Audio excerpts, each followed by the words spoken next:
ನಾಯಿ ಕಚ್ಚಿದ್ದಕ್ಕೆ ತಾಲೂಕು ಆಸ್ಪತ್ರೆಯಲ್ಲಿ ಚಿಕಿತ್ಸೆ ಇಲ್ಲ ಅಂತಂದರೆ ಯಾರು ಸುಖಕ್ಕೆ ಬೇಕ್ರಿ ನಿಮ್ಮ ಸರ್ಕಾರಗಳು, ಈ ಇಡೀ ಮೆಡಿಕಲ್ ವ್ಯವಸ್ಥೆ? ದಿನೇಶ್, ಔಷಧಿ ನಾವೆಲ್ಲ ಕೊಟ್ಬಿಡ್ತೀವಿ ಅಂತೀರಲ್ಲ, ನಿಮ್ಮ ಯೋಗ್ಯತೆಗೆ ನೋಡ್ಕೊಳ್ಳಿ, ಇದನ್ನು ನೋಡ್ಕೊಳ್ಳಿ. ಔಷಧಿ ನಾವೇ ಫ್ರೀ ಕೊಡ್ತಾ ಇದ್ದೀವಲ್ಲ, ಅದಾಗಬೇಕು ಬೇಕು ಔಷಧಿ ಕೇಂದ್ರ ಅಲ್ಲಿ ಜನೌಷಧಿ ಅಂತೀರಲ್ಲ.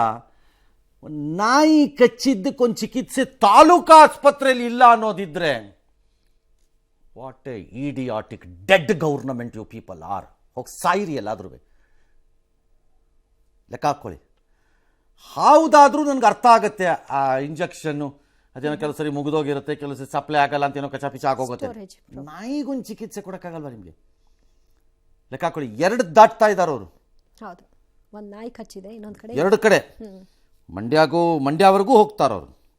ಅಫ್ಕೋರ್ಸ್ ತಂದೆ ತಾಯಿ ಆ ಥರದಲ್ಲಿದ್ದಾರೆ, ಬೈಕಲ್ಲಿ ಹೋಗಿದ್ದಾರೆ, ಹೋಗಬೇಕಾಗಿರಲಿಲ್ಲ. ಯಾರನ್ನಾರು ರಿಕ್ವೆಸ್ಟ್ ಮಾಡಪ್ಪ ನಂಗೆ ಒಂಚೂರು ಡ್ರಾಪ್ ಕೊಡಪ್ಪ ಅಲ್ಲಿ ಕಾರಲ್ಲಿಗಿರಲಿ ಅಂತಂದ್ಬಿಟ್ಟು ಏನಾದ್ರು ಮಾಡಬೇಕಾಗಿತ್ತು ಅನ್ಸತ್ತೆ. ಬಟ್ ಅವ್ರ ಆತ್ರ ಮತ್ತು ಟೆನ್ಷನ್ನು. ಆಮೇಲೆ ಆಂಬ್ಯುಲೆನ್ಸು ಕೇಳಿದ್ದಾರೆ ಸರ್, ಆಂಬ್ಯುಲೆನ್ಸ್ ಕೇಳಿದೀವಿ ಅಂದಿದ್ದಾರೆ. ಯಾಕೆ ಆಂಬ್ಯುಲೆನ್ಸ್ ಕೊಟ್ಟಿಲ್ವೋ ನಂಗೆ ಅದು ಅರ್ಥ ಆಗಿಲ್ಲ. ಅದು ಇಲ್ವಾ? ಇದು ವ್ಯವಸ್ಥೆ ಲೆಕ್ಕ ಹಾಕ್ಕೊಳ್ಳಿ ನೀವು. ಭವಿಷ್ಯ ಬಲಿಷ್ಠವಾದಂಥ ಆರೋಗ್ಯ ವ್ಯವಸ್ಥೆ ಇದೆ ನಮಗೆ ಅಂತೀವಿ ನಾವು. ಇನ್ನು ಪುಕಟೆ ಮಾಡಿಬಿಡ್ತೀವಿ, ಅದು ಮಾಡಿಬಿಡ್ತೀವಿ, ಇದು ಮಾಡಿಬಿಡ್ತೀವಿ, ಇದು ಕಿತ್ತಾಕ್ಬಿಡ್ತೀವಿ, ಅದು ಕಿತ್ತಾಕ್ಬಿಡ್ತೀವಿ ಅಂದ್ಕೊಂಡು ಓಡಾಡ್ತೀರಿ.